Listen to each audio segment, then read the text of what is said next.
John Steinbeck's Travels with Charley, In Search of America, published in 1962, is one of his most beloved books.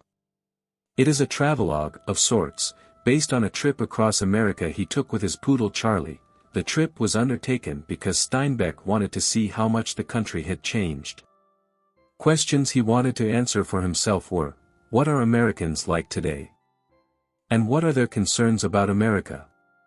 His son Tom claims that, since his father knew he was dying, that he wanted to see the country he loved one last time.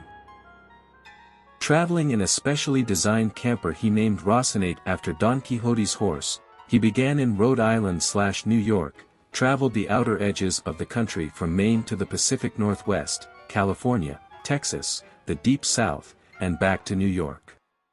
Published in 1962, it was a great seller and very talked about book. Many have debated the veracity of Steinbeck's claim that it was a true-to-life documentation of the trip. In fact, many literary scholars have found through dogged research that many of the dates he has given for when he was supposed to be roaming around the country do not fit with other established movements of the author. Also, much of the dialogue seems too perfect and possibly could be fictionalized. J. Parisi, Steinbeck's scholar, reminds us, Steinbeck was, first and foremost, a writer of fiction, and that should inform all examinations of his writing including Travels with Charley. It is now believed that the narrative is comprised of several min-trips instead of one long trip, and that he didn't rough it as much as claimed.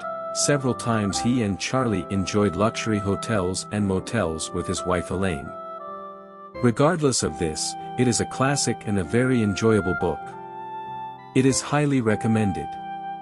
If you haven't read it yet, you should. If you have already enjoyed it, you should do, like us here at Literally Literary, and revisit this wonderful story.